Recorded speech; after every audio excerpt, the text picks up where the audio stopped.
Assalamualaikum. Waalaikumsalam warahmatullahi wabarakatuh. Dan Abah, Saya Pak Kiai. silakan datang mari. Silakan duduk di sini. Iya. Nah, ini pertanyaan lagi Pak Kiai. Bagaimana Dan Abah? Bawa pertanyaan terus. Dari Nurmiati. Ya. Nurmiati, Jakarta Selatan. Ya. Jauh suratnya ini Pak Kiai. Dari Jakarta Dan Abah ya. Jakarta Selatan. Iya. Apakah? Nah, pertanyaannya begini. Senang saya baca tulisannya. Ya, bagus. Tulisannya bagus. Masalah baca Al-Quran. baca doa pakai sesajen. Misalnya ada yang bermimpi datang seseorang yang telah meninggal, yang telah meninggal dunia, minta makan. Nah, disinilah biasanya orang menyiapkan makanan di hadapannya sambil membaca doa. Bagaimana pandangan Islam?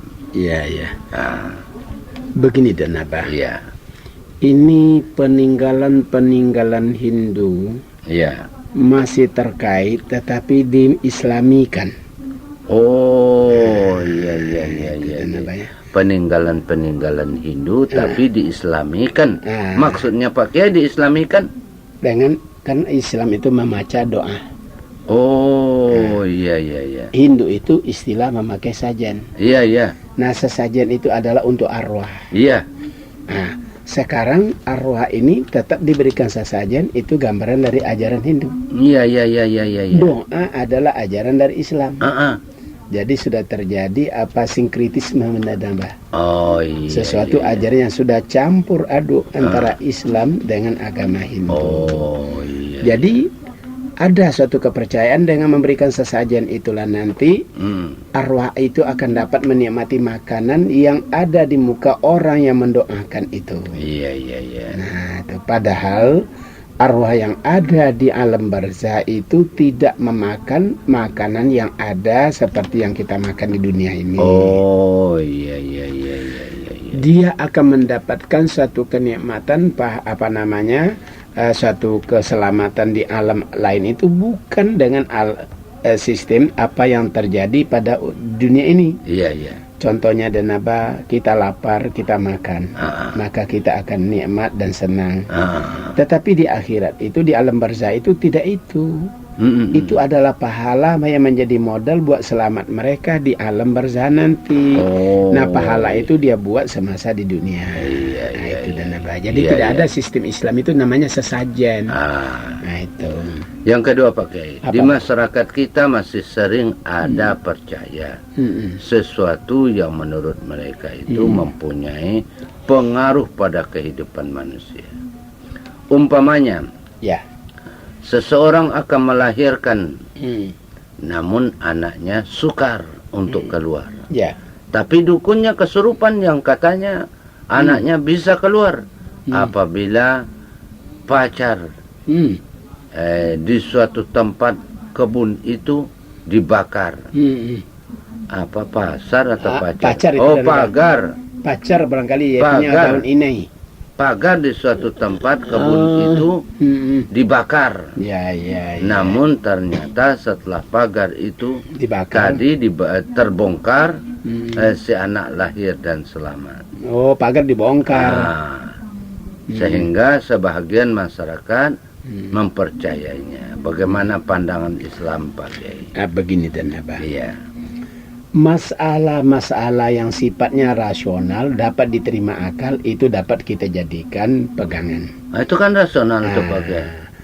Masalah-masalah yang gaib itu harus ada tuntunan. Oh, iya. Ya. Nah, kalau masalah susahnya melahirkan dengan membongkar pagar, kira-kira apa hubungannya dan Naba? Hubungannya pagar terbongkar, Anak anak lahir. Ada persamaannya di situ. Iya, nah ini namanya dihubung-hubungkan, bukan ada hubungannya. Dihubung-hubungkan. Yang tidak benar. Iya. Coba lihat dan Naba. Kalau kita ditembak, lantas kita berlindung di balik pasir. Iya. Itu tidak akan tembus. Iya. Nah, itu kan rasional. Iya. Itu dapat diterima akal. Tapi orang susah bersalin pagar yang dibongkar. Iya. Nah, itu namanya dihubung-hubungkan dalam satu kepercayaan yang persoalan gaib. Karena susah dan mudah itu adalah persoalan gaib. Iya. Nah, yang mungkin ditempuh hanyalah berdoa, di samping ada pengobatan secara rasional. Nah, itu dan apa. Jadi ini tidak benar, ini namanya istilah agama tatayur. Tatayur. Iya. Tahu dan apa itu tatayur? Tidak terangkan, Pak Kiai, mau saya tanya tadi itu. Yang dikatakan tatayur dan apa adalah mempercayai, mempercayai sesuatu bila dilihat atau didengar atau dilakukan itu dapat melepaskan mereka dari satu bahaya. Itu yang saya mau tanya tadi. Itu dia. Dia merasa lepas dari bahaya kalau bongkar pagar. Iya. Itu. Itu tahayur itu. Tatayur. Sedangkan firman Tuhan dalam Quran, ala ta'irukum indallah walakinna aktsarahum la ya'lamun. Iya. Ingatlah kamu, ya kecelakaan yang menimpamu itu sudah tertulis di dalam takdirmu, tetapi kamu tidak tahu. Iya. Itu dan betul. Yang ketiga lagi Pak Kiai, tentang seseorang yang bisa tahu barang yang hilang, di mana tempatnya. Apakah termasuk ahli nujum? Ya. Tapi menurut mereka itu suatu petunjuk atau firasat. Apa perbedaan ahli nujum dan firasat? Dan apakah termasuk dosa besar? Mohon penjelasan. Ya. Ini. Itu istilahnya bukan nujum dan apa, tapi tenung namanya. Tenung. Ya. Nujum kan tenung sama. Iya, begini dan apa. Nujum ini sering orang pergunakan kepada kebanyakan soal nasib. Iya. Sedangkan tenung itu dipergunakan pada persoalan barang hilang. Iya. Itulah kalau kita melihat ke penggunaannya oleh masyarakat. Iya. Masalah tenung itu Nabi sudah ditanya dalam hadis Sahih Bukhari. Iya. Ya Rasulullah, apakah itu kuhannah tenung? Iya. Nabi jawab, laisu bisya'in, itu tenung omong kosong. Iya. Tenung itu hanyalah diperkira-kirakan atau dikira-kirakan begini begitu. Iya. Tetapi setiap kira-kira ada bisa kena atau bisa tidak kena, namanya kira-kira. Iya. Nah, setiap yang dikira-kirakan dan kalau dia kena itu tersiar kemana-mana tentang benarnya. Iya. Tapi 100 kali tidak pernah benar itu tidak pernah disebut-sebut. Iya. Itulah masalah tenung yang dijelaskan dalam hadis Sahih Bukhari itu. Nah, gitu dan Jadi tidak boleh diperpegangan, tidak boleh dipercayai. Iya. Iya. Karena itu membawa orang kepada kemusyrikan. Betul. Yang keempat lagi Pak Kiai. Bagaimana pandangan Islam dengan masalah operasi plastik? Apakah melanggar ketentuan Allah Subhanahu wa taala? Iya. Nah, ini operasi plastik Pak Kiai. Iya. Umumnya saya lihat wanita-wanita yang banyak ke situ. Hidungnya pesek lalu bikin mancung. Dimancungkan. Iya. Termasuk operasi kelamin. Itu. Begini dan apa? Iya. Operasi plastik. Iya. Dapat diterima oleh Islam bila tuntutan medis. Tuntutan medis. Iya. Apakah itu namanya operasi plastik? Iya. Apakah itu namanya operasi ginjal? Operasi apapun namanya? Iya. Bila sudah tuntutan medis itu dapat diterima dan dibenarkan. Contoh operasi plastik hidung. Iya. Kalau dasar hidung itu sakit dan apa? Iya. Lobangnya cuma satu. Iya. Iya. Itu yang dikatakan medis itu Pak Kiai. Itu mencongak ke atas. Iya. Nah, itu dapat ditutup dengan menggunakan operasi plastik. Supaya dibuat hidungnya biar dimancungkan atau dibikin ke lubangnya supaya 2, tadinya cuma 1 lubangnya. Iya. Maka ini namanya tuntutan medis. Islam membenarkan. Jadi terjadinya operasi karena masalah tuntutan medis dan apa? Kalau Anda kata tidak ada, hanya baik saja hanya. Ya, hidungnya cuma pesek. Iya. Cuma tetap sehat. Iya. Lantas diganti. Iya. Supaya lebih mancung. Iya. Supaya dia mau lebih cantik. Iya. Maka itu kena oleh firman Allah tadi yang menyatakan mereka telah merubah ciptaan Allah. Ya, tidak bisa. Tidak dibenarkan dan jadi kalau merubah ciptaan Allah tidak boleh. Kecuali kalau tuntunan medis itu bisa. Kan pernah terjadi di Jakarta dan apa? Iya, iya. Seorang istri pejabat, iya, operasi hidungnya, meninggal dan apa? Meninggal. Meninggal. Nah itu. Iya. Alangkah besarnya resiko karena yang dilarang diperbuat, lantas meninggal dalam perbuatan itu yang melakukan dan yang orang yang dilakukan. Iya, rugi sekali istrinya itu kasihan. Suaminya. Suaminya. Iya, rugi itu suaminya. Istri mati kasihan. Iya. Anak-anak tidak ada ibu. Iya, karena mau cantik. Iya. Akhirnya lepas. Iya. Lepas cantiknya, lepas nyawanya. Lepas nyawanya. Nah, itu rugilah kita dan rugi anak-anak. Iya, itu dan apa? Iya. Kalau kawin lagi tidak akan sama dengan ibu sendiri. Lain dan apa? Iya. Nah, itulah saudara tentang masalah operasi plastik. Jadi kalau tuntunan medis boleh. Kalau tidak tuntunan medis jangan. Ya, tuntutan. Nah, tuntutan. Iya. Yang kelima, bagaimana cara menjawab salam bagi laki-laki yang cuma iseng pakai memberi salam? Ya, ya.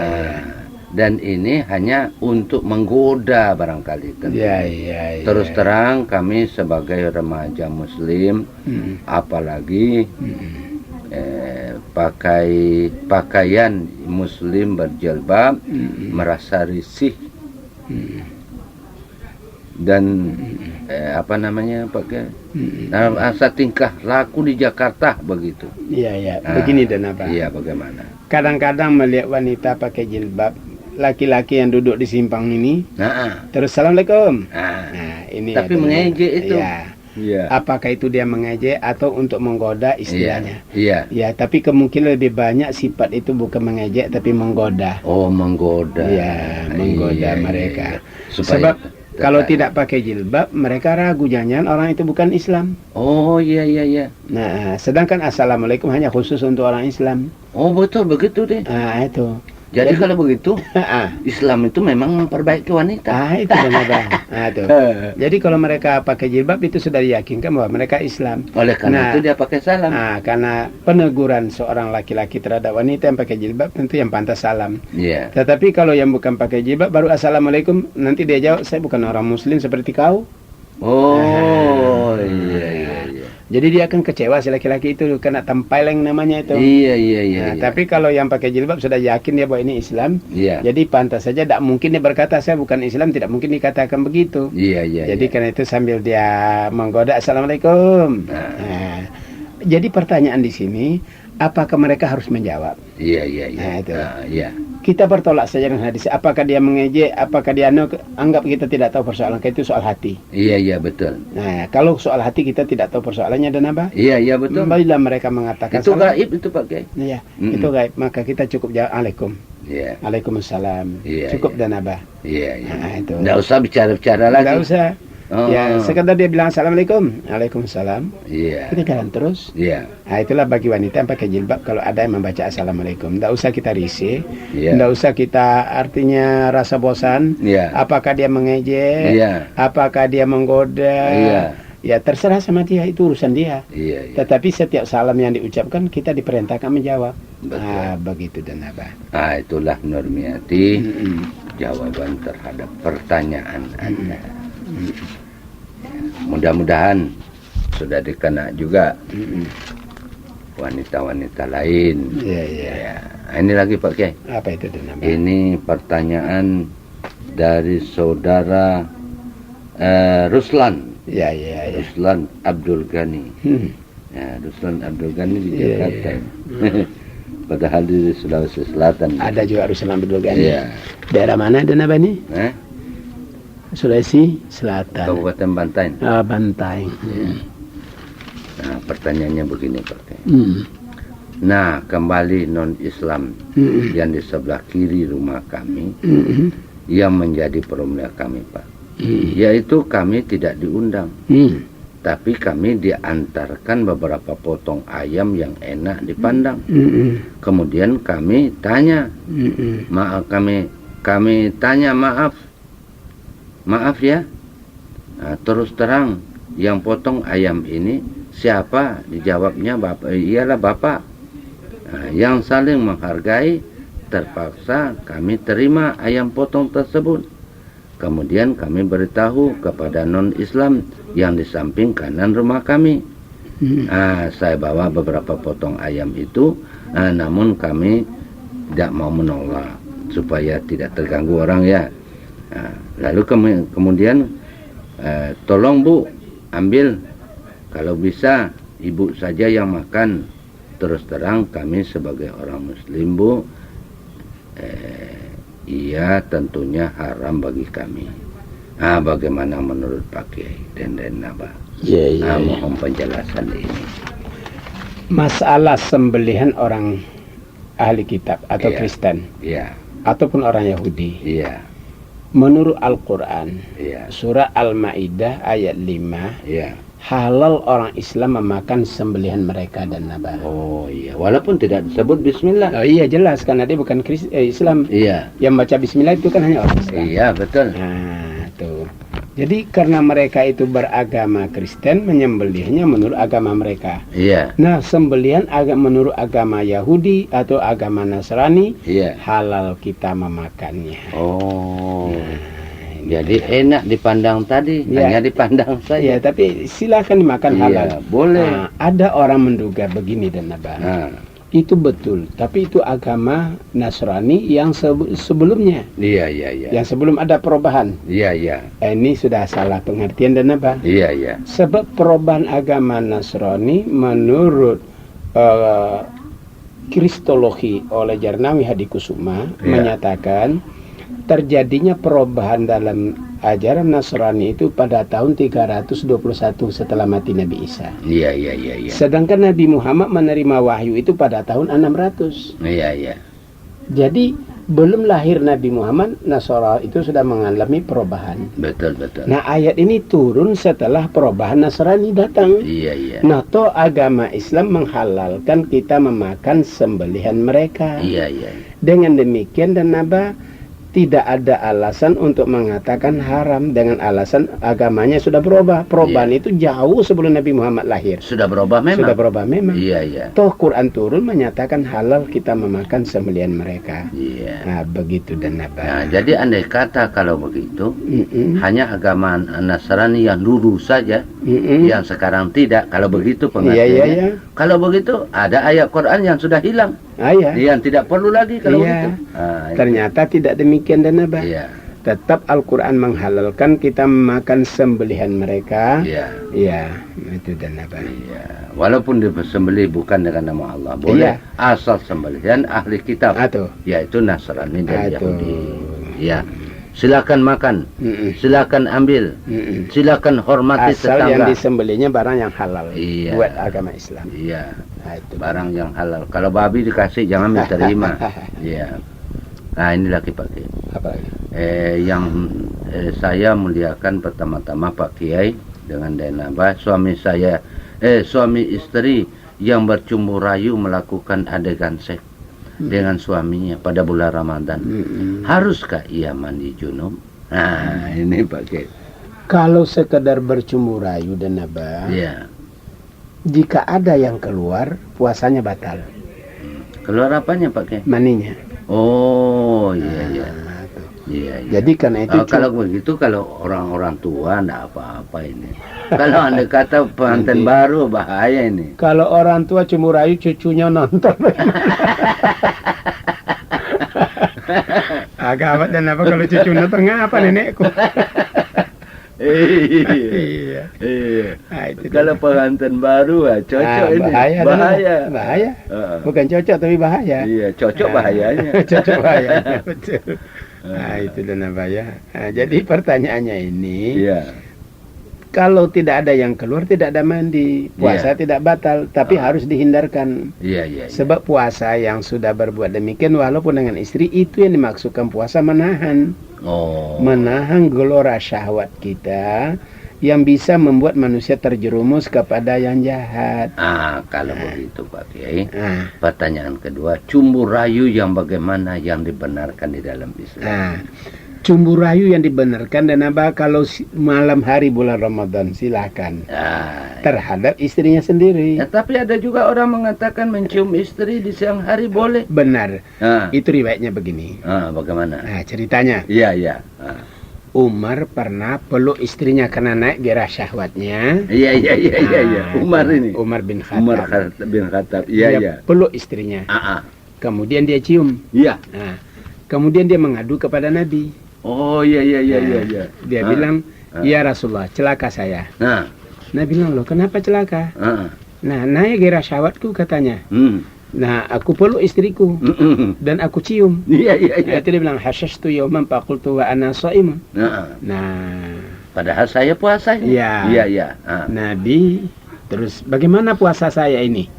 Itu kata si Umar bin Khattab. Iya. Apa qala Rasulullah ara'aita? Lau tamat matta ma'in wa anta shaimun. Qultu la ba'sa bidzalik. Bagaimana kata Nabi kalau kau puasa, kau berkumur-kumur. Bagaimana puasamu? Enggak apa-apa kalau begitu. Ya, kalau kumur-kumur saja. Begitulah berciuman suami istri siang hari bulan Ramadan. Itu kata Nabi kepada Umar dan apa. Nah, Umar waktu itu sudah usia 50 tahun ke atas. Jadi berciuman orang 50 tahun ke atas tidak apa-apa dan apa. Barangkali ketawa cucunya. Itulah yang saya bilang tadi. Jadi kalau suami istri yang berusia 50 tahun ke atas berciuman tidak apa-apa.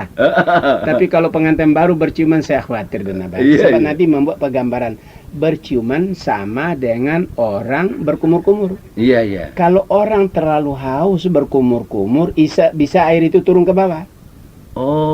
Iya. Nah, orang yang terlalu tinggi gelora syahwatnya berciuman bisa juga turun ke bawah.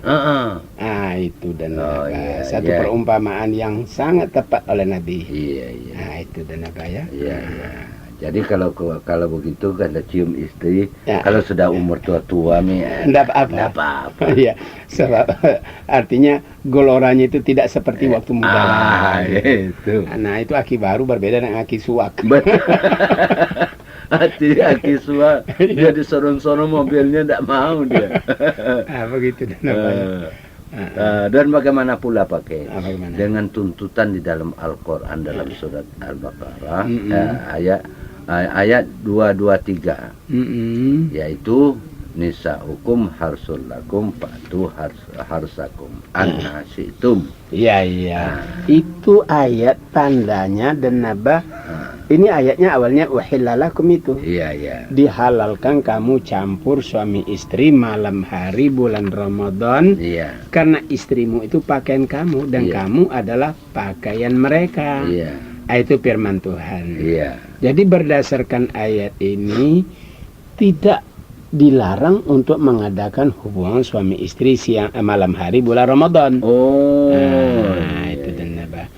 Siang itulah yang dikatakan pengendalian diri nafsu seksual supaya kalau orang terlatih dan apa mengendalikan nafsu seksualnya rumah tangga tenang. Masyarakat aman. Negara tidak rugi. Sebab kalau orang yang tidak mampu mengendalikan nafsu seksualnya rugi dirinya, rugi rumah tangganya, rugi masyarakatnya. Buktinya itu Sekretaris Perdana Menteri John Mayer terpaksa mengundurkan diri dari jabatannya karena diisukan melakukan skandal seks dengan sekretarisnya. Coba oleh karena betul maka dia mundur. Katanya fitnahan. Iya. Tapi nyatanya dia mundur. Iya. Kenapa harus mundur kalau hanya fitnahan? Iya. Nah, itu Danabaya. Iya. Jadi itu rumah tangganya juga sudah bisa goncang itu. Iya, betul. Nah, goncang masyarakat, Iya. goncang pemerintahan, Iya. goncang rumah tangga, goncang dirinya sendiri. Iya. Akibat dari tidak mampu mengendalikan nafsu seksual. Iya. Nah, itu. Jadi puasa itu ditujukan kepada pengendalian nafsu seksual. Nah, itu Danabaya. Itulah Andi Nur Wahidah. Mm-mm. Jawaban terhadap pertanyaan Anda. Sekarang kita lanjutkan lagi Pak Kiai. Kemana lagi Danabaya? Ke sini lagi. Yaitu dari saudara Arifuddin. Arifuddin Dana. Iya, iya, iya. Sopeng Danabaya. Iya. Iya. Apa yang ditanya Danabaya? Iya. Sopeng Riaja. Iya, iya. Nah, apakah diperbolehkan orang merokok di dalam masjid? Nah, apakah makruh? Kami mohon penjelasan dari Pak Kiai dan lain naba. Ini merokok Pak Kiai di masjid. Begini, kalau ada umpamanya peringatan-peringatan, ada makan-makan, terpaksa ada orang merokok. Yang pertama Danaba, kebersihan masjid harus dijaga. Oh, kebersihan masjid perlu dijaga. Masalah makan dan masalah merokok di dalam masjid, itu tidak ada larangan, tetapi yang perlu diperhatikan kebersihannya. Oh iya, mengotori masjid dilarang. Oh iya jelas, itu sudah ada larangan mengotori masjid. Bagaimana kalau orangnya makan tapi masjid tidak kotor? Oh, tidak apa-apa kan? Iya. Bagaimana kalau makan di saat orang tidak sembahyang? Tidak apa-apa bukan? Iya. Nah, yang penting tidak kotor, tidak mengganggu orang sembahyang. Iya, tapi dilarang kalau orang sedang sembahyang lalu merokok. Nah, kalau merokok tidak sembahyang dan apa? Kalau sembahyang tidak merokok. Oh iya, memang itu Pak. Iya jelas itu dan apa ya. Nah, kalau orang sembahyang bagaimana? Pula mau merokok. Iya, itu namanya merokok sembahyang. Iya. Ini lagi. Ya. Nah, kalau kedua, apakah yang dimaksud dengan orang-orang musyrik? Dan berikan contohnya. Musyrik berarti mempersekutukan Tuhan. Iya. Mempersekutukan Tuhan itu yang pertama menganggap ada oknum yang bernama Tuhan selain dari Allah. Iya. Itu musyrik. Ada lagi musyrik dalam pengertian mempersekutukan tentang kodrat Tuhan. Iya. Di samping kuasa Tuhan ada kuasa yang lain. Iya. Contohnya bahwa jimat mempunyai kekuasaan menolak bala. Iya. Padahal tidak mungkin jimat itu menolak bala. Iya. Nah, yang menolak bala itu hanyalah Tuhan. Itu namanya musyrik tentang sifat-sifat Tuhan dipersekutukan. Nah, itu dengan jimat. Nah, dengan lain-lainnya dan apa. Nah, itu namanya musyrik. Itu dan apa. Ini lagi. Bagaimanakah yang dikatakan kebebasan seks itu bisa terjadi? Iya. Kami mohon penjelasan bagaimana itu. Pengertian kebebasan seks dan apa berarti bebas dia melakukan hubungan dengan siapa saja. Oh iya. Ini bukan Islam. Oh. Ya, Islam tidak mengenal ada istilah kebebasan. Yang ada adalah pernikahan. Iya. Nah, setelah nikah baru dia bebas. Betul. Tapi juga tetap bebas dalam kamar berdua. Iya. Tidak bebas juga di hadapan orang banyak dilakukan dan apa. Iya. Nah, itu namanya binatang. Oh. Nah, itu. Nah, seorang meninggal dunia dengan meninggalkan ahli waris. Iya. Istri. 3 orang. Oh, 3 istrinya dan apa? Enggak, istrinya 1. Nah, apa lagi? 3 orang. Oh iya. Ahli waris, istri 3 orang. Nah, tuh. Kemudian apa ini? Masa apa? Laki-laki 10 orang. Anak ini. Anak laki-laki 10. Laki-laki 10 orang. Perempuan? Anak perempuan 8 orang. Weh, cukup banyak anaknya. Iya. Ibu bapak. Kakek. Iya. Bapak. 2 orang saudara. Saudara seibu dan seorang sepupu. Sepupu. Ya. Anak laki-laki dari paman. Anak laki-laki paman. Ya, anak laki-laki paman. Estirkan apa ini? Tirkah Ya. 100 juta. Oh, peninggalannya. Ya. Nah, peninggalan 100 juta. Ya. Berapakah bahagiannya masing-masing? Iya. Bagiannya masing-masing berapa? Mana yang 1/8? Iya. Begini dan Abah. Ya. 3 istri. Ya. Mereka ini harta harus cakara dulu dan Abah. Iya.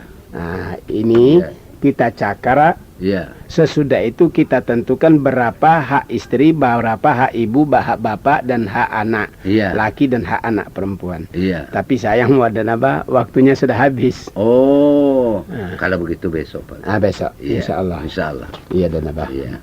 Jadi saya permisi dulu. Baiklah dan Abah. Assalamualaikum. Waalaikumsalam warahmatullahi wabarakatuh.